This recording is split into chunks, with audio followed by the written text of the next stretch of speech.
Hey there, Mr. Weaver here, and this is Topic 6, Lesson 4, Exponential Functions from Tables. After this lesson, you need to be able to write an exponential function from a table, and you need to be able to evaluate the function from function notation. You'll know you're successful after this lesson if you can write an exponential function by identifying the start value and common ratio, and if you can plug in a specific value for x to evaluate an exponential function. When we're writing functions from tables, we need to know two things: the initial value and the common ratio.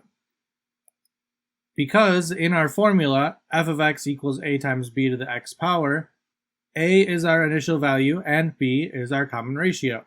So if we can figure out those two things, we have our function.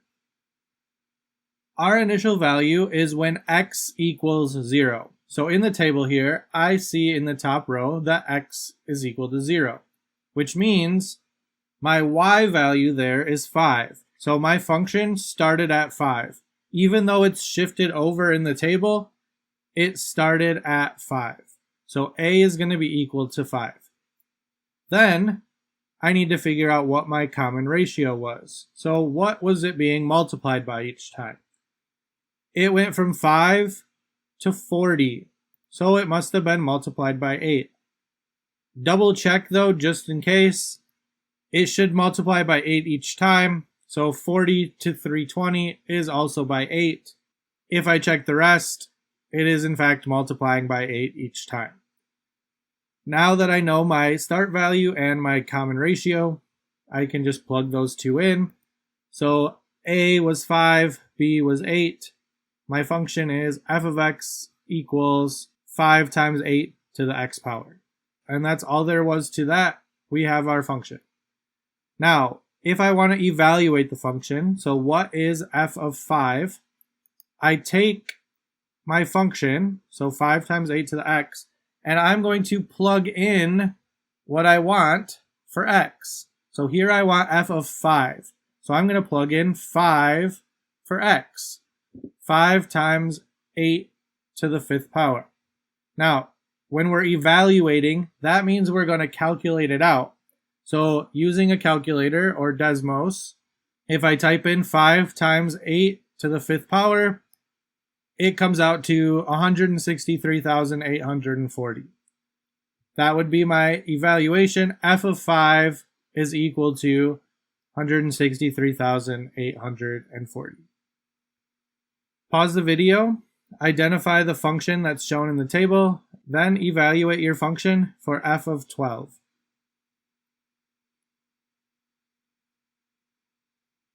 You should have got f of x equals 2 times 4 to the x power, and f of 12 is 33,554,432. Now, if you got 2 times 16 to the x power, here's what happened. Our initial value is 2. If you look, going from 2 to 32, you might think that it's being multiplied by 16. But if you look carefully, it went from 0 to 2. So it actually went 2 spaces over. Had we checked the rest of them, 32 to 128 is times by 4. 128 to 512 is times by 4. 1/2 times 4 is 2. Everything is multiplied by 4 except for that first space because it took off 2 spaces. What's 4 times 4? 16. So it should have been 2 times 4 to the x. Then when we plug it in, 2 times 4 to the 12th power, using the calculator, we get our value. Let's look at another example. So our function f of x equals a times b to the x. Our start value when it's with 0 is 20. And what's happening to it each time? Well, again, you might be tempted to notice that it's dividing by 2. But remember, we need to think about it in terms of multiplication.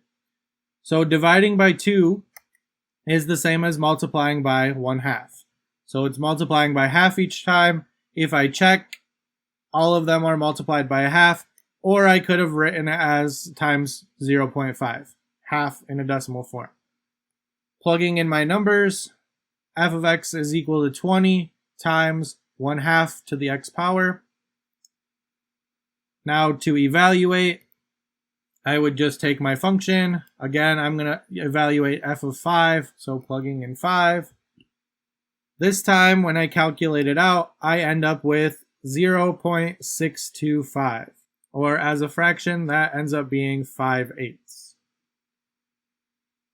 Another strategy you could use, if the number that you're evaluating is low, and sometimes it's even in the table, if I notice 4, the next one would be 5. So if I had just multiplied this by 1/2, the next thing would be 5/8.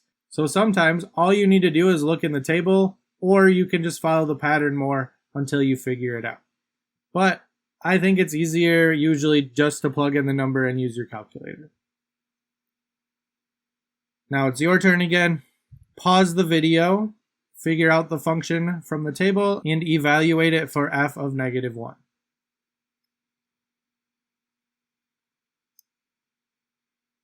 Check your answers.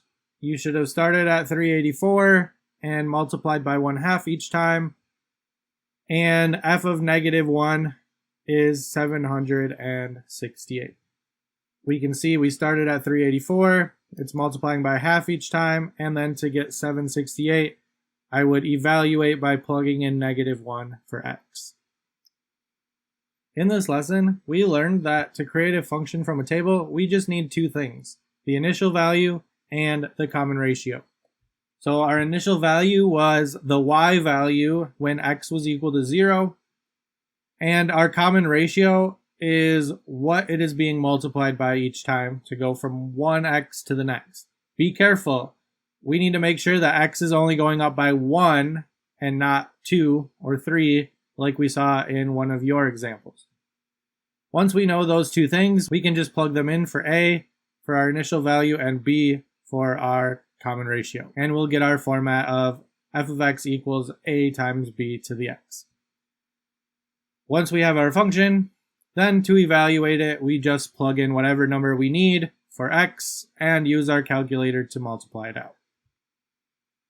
So after this lesson, do you now know how to write an exponential function from a table by identifying the start value and our common ratio? And can you plug in a specific value for x to evaluate the exponential function?